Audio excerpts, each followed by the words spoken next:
The enemy very deceitfully has taken advantage of the Tet truce in order to create maximum consternation within South Vietnam, particularly in the populated areas. On January 31st, 1968, a mixture of PAVN and Viet Cong launched an attack on the city of Hue in South Vietnam. A combined force of US Marines, Army and ARVN troops fought hard to take the city back from North Vietnamese control. In this video, I'll look at some of the kit and equipment captured by both combat and television camera crews during the fighting. Here we see an American soldier holding an M60 machine gun. The weapon uses 7.62 ammunition and has been in service within the American Armed Forces since 1957, being referred to by the men that used it as the Pig for its size and weight. The soldier also uses his helmet band to hold a series of items, one being a playing card. This is possibly a death card, which were used to demoralise North Vietnamese troops by US personnel. The Ace of Spades being known as the death card in a set of playing cards. They were used by many units in Vietnam, with some regiments producing their own special printed cards. They also feature in the 1979 film Apocalypse Now.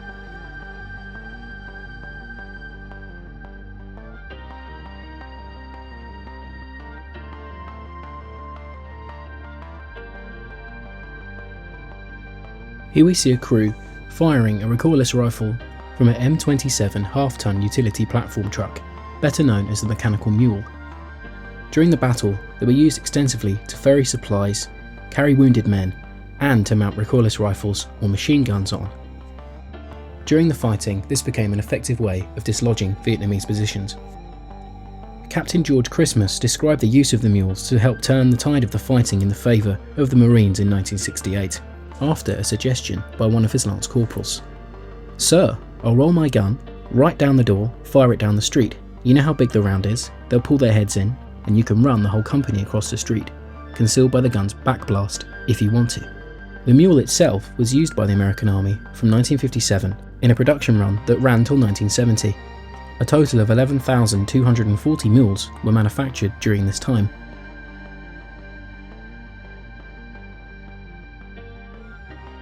Here is an M48 Patton tank, which were used by the Marines to blast enemy positions and strongpoints. They also provided cover for troops as they worked their way through the streets. The tank in this footage is from the 1st Usmc Tank Battalion from February the 14th. It takes a direct hit and is forced to retreat back down the road. Reports from the battle detail that this tank took 3 hits from rocket-propelled grenades, but was not destroyed and was still operating at the end of the fighting. The Marines also operated the flamethrower variant of the M48 Patton, known affectionately as the Zippo.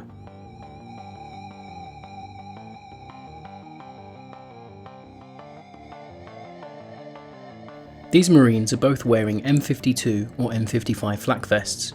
During Hue, flak vests became key items for the Marines, helping to protect them from small arms and shrapnel. The vests weighed 8.5 pounds and had 3 panels of ballistic filler to help protect the wearer, and could be closed with a zip and a Velcro cover. Flak vests had first been used by the US Marine Corps in Korea and cost around $500 per vest. In 1969, a new vest was introduced, the M69 flak vest, that had a high collar to protect the neck of the wearer. The Marine on the right's webbing can also be seen below his flak vest. He has 2 M65 water bottle and covers, 2 or 3 M61 pattern M14 pouches, and what appears to be a 3-cell USMC grenade pouch. The USMC used a mixture of M56 and M61 webbing during Hue, and the makeup of webbing varied from user to user. Both men are armed with M16A1 assault rifles, although M14s were also used during Hue.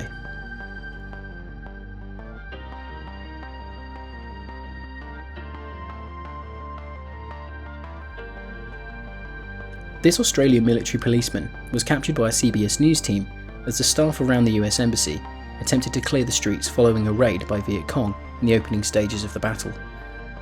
He wears a set of Australian jungle greens and wears a felt hat, which are also referred to as slouch hats, an iconic piece of Australian military headwear. He is armed with what looks to be a Browning high-power pistol. These were made by Belgian firearms manufacturer Fabrique Nationale. At 13 rounds, it had double the magazine capacity of the M1911A1 carried by Australia's US comrades. The high power was used for decades by the Australian Armed Forces, but was replaced by the SIG P320 X-Carry Pro in 2022 in an effort to modernise the Australian Defence Forces weaponry.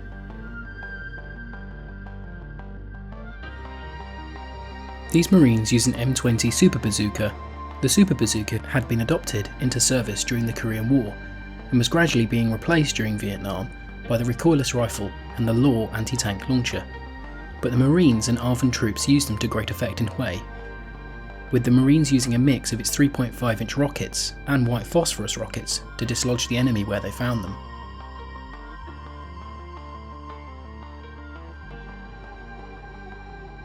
This Marine fires an M1 carbine, a weapon dating back to the Second World War, but was still used in combat during the Vietnam War, being used by both South and North Vietnamese troops, and by US advisors early in the war, being a popular firearm for jungle warfare.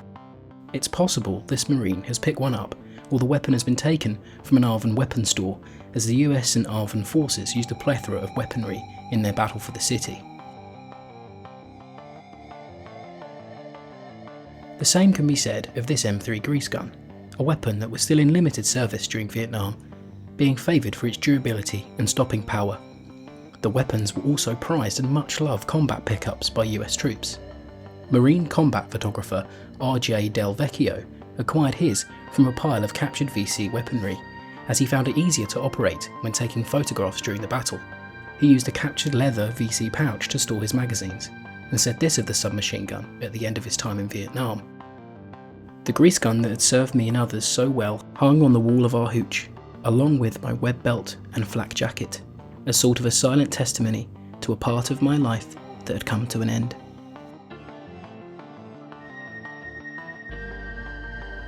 Thanks for watching.